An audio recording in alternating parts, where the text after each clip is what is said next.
पुष्पा नाम सुन के फ्लावर समझे क्या? फ्लावर नहीं, फायर है मैं। पुष्पा বৰ্তমান দিনত সকলোৰে মুখে মুখে এই সিনেমাখনৰ ডায়লগ আৰু গানৰ কথাই শুনিবলৈ পোৱা গৈছে আৰু নিশ্চয় সকলোৱে আলু অৰ্জুনৰ এই পপুলাৰ সিনেমাখন চালে চাগে কিন্তু এই মুভিখনৰ সঁচা কাহিনীটোৰ বিষয়ে আপুনি জানেনে বাৰু যদি নাজানে তেনে এই ভিডিঅ'টো সম্পূৰ্ণকৈ চাওক মই এই ভিডিঅ'টোত এই সিনেমাখনৰ সঁচা কাহিনীটোৰ বিষয়ে কথা পাতিম গতিকে ভিডিঅ'টো শেষলৈকে চাব আৰু যদি এতিয়ালৈকে আমাৰ এই চেনেলটো সাবস্ক্ৰাইব কৰা নাই তেন ভিডিঅ'ৰ তলত থকা সাবস্ক্ৰাইব বাটনটোত ক্লিক কৰি বেল আইকনটো প্ৰেছ কৰি দিয়ক যাতে এনেকুৱা ধৰণৰ ইন্টাৰেষ্টিং ভিডিঅ'বোৰ অসমীয়াত সকলোতকৈ আগত পায় এই সিনেমাখন এটা বিখ্যাত ডাকুৰ পৰা ইনস্পায়াৰ হৈ বনোৱা হৈছে যি প্ৰায় 40 বছৰ তামিলনাডু আৰু কৰ্ণাটকৰ জংগলত ৰাজত্ব কৰি আহিছিল সেই ডাকুটোৰ নাম হৈছে বিৰুপন যিটোৰ কেৰেক্টাৰ বৰ্তমান পুষ্পা সিনেমাখনত আলু অৰ্জুনে অভিনয় কৰিছে তামিলনাডু আৰু কৰ্ণাটকৰ জংগলত বহুতো ডাকুৱে ৰাজত্ব কৰি আহিছিল কিন্তু দক্ষিণ ভাৰতৰ এই বিৰুপন বাকিবোৰ ডাকুতকৈ বহুতে ফেমাছ আছিল কোৱা হৈছিল যে জংগল বিৰুপনৰ দ্বিতীয় ঘৰ আৰু জংগলৰ সকলো চুককোণ ডাকু বিৰুপনৰ চকুৰ আগত আছিল এই জংগলত থাকিয়ে বিৰুপনে তামিলনাডু আৰু কৰ্ণাটকৰ পুলিচৰ চকুত ধুলি ছটিয়াই ৰাজত্ব কৰি আহিছিল প্ৰায় 40 বছৰ জংগলত ৰাজত্ব কৰাৰ পিছত পুলিচৰ এটা বহুত দীঘল প্লেনৰ দ্বাৰা বিৰুপনক ধৰিব পাৰিছিল আৰু তেতিয়াই বিৰুপন পুলিচৰ চকুৰ আগত আহিছিল আৰু যেতিয়া বিৰুপন পুলিচৰ চকুৰ আগত আহিছিল তেতিয়া পুলিচে কোনো দেৰি নকৰাকৈ প্ৰায় 338 গুলি ফুটাই বিৰুপনক ধৰিবলৈ সক্ষম হৈছিল আৰু যদি পুলিচে সেই দিনটোত 338 গুলি নুফুটালে হয় তেতিয়া কি জানি আজিও বিৰুপন কৰ্ণাটক আৰু তামিলনাডুৰ জংগলত ৰাজত্ব কৰি থাকিল হয় আৰু বিৰুপনৰ সেই এনকাউন্টাৰ কৰা দিনটো আছিল 18 অক্টোবৰ 2006 চন বন্ধুসকল বিৰুপন ডাকু বনাৰ কাহিনীটো 1962 চনৰ পৰা আৰম্ভ হৈছিল যেতিয়া বিৰুপনৰ বয়স আছিল মাত্ৰ 10 বছৰ গাঁৱৰ মানুহৰ মতে বিৰুপন এটা বহুত দুখীয়া পৰিয়ালত জন্ম হৈছিল আৰু তেতিয়া বিৰুপনক স্মাগলিং কৰিবলৈ বন বিভাগৰ কেইজনমান অধিকাৰীয়ে উচতাই দিছিল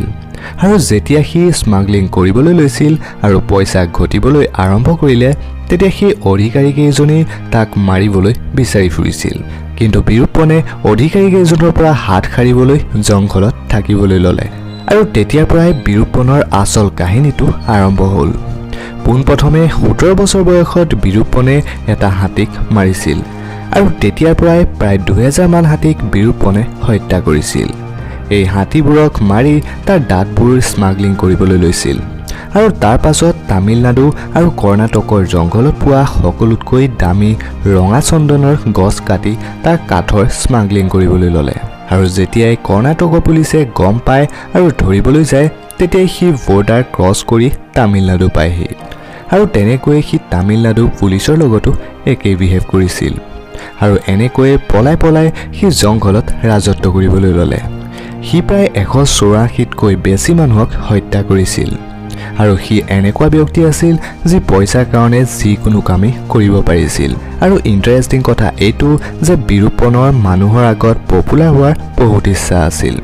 সি ভাবিছিল যে তাক দেশৰ সৰুৰ পৰা ডাঙৰলৈকে সকলোৱে চিনি পায় আৰু সেই কাৰণে সি ৰজনীকান্তৰ নিচিনা এজন বিখ্যাত অভিনেতাকো কিডনেপ কৰিবলৈ প্লেন কৰিছিল কিন্তু সি সেইটোত সফল হ'ব নোৱাৰিলে আৰু সেই খঙতে সি 1997 চনত কৰ্ণাটকৰ চিনেমাৰ সুপাৰষ্টাৰ ৰাজকুমাৰক কিডনেপ কৰি জংঘলৰ মাজলৈ লৈ গৈছিল আৰু তেতিয়াৰ পৰাই সি পপুলাৰ হ'বলৈ ললে বিৰুপনৰ কথা সকলোৱে জানিবলৈ ললে তাক ধৰিবলৈ স্পেচিয়েল ফৰ্চো বনালে আৰু বহুত দিন ধৰি বিৰুপনক ধৰিবলৈ চেষ্টা চলাই থাকিল কিন্তু বিৰুপনক ধৰিব পৰা নাছিল কাৰণ বিৰুপনে জংঘলৰ সকলো চুককোণে চিনি পাইছিল যেতিয়া বিৰুপনক ধৰিবলৈ পুলিচে প্লেন কৰে তেতিয়া বিৰুপনে খবৰ পাই লুকাবলৈ বন্দোবস্ত কৰে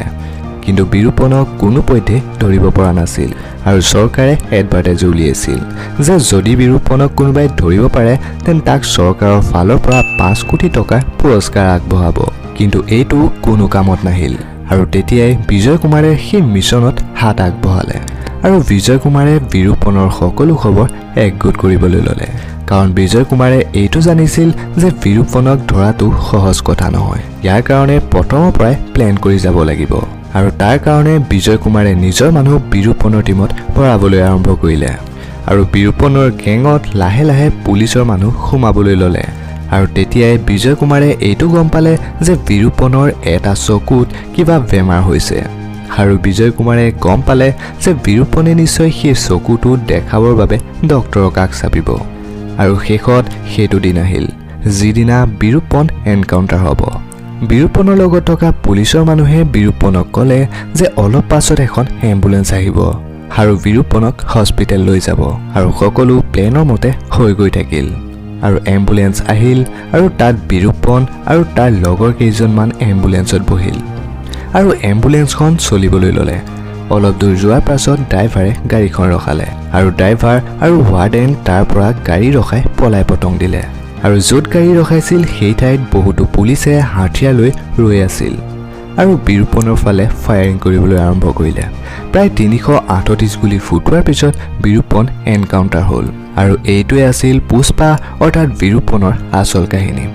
সো আপোনালোকে যদি ভিডিওটো চাই কিবা ভাল পালে বা ভিডিওটোৰ পৰা কিবা জানিব পাৰিলে বুলি ভাবে দেন ভিডিওটো লাইক কমেন্ট শ্বেয়াৰ কৰি দিব thank you bye bye take care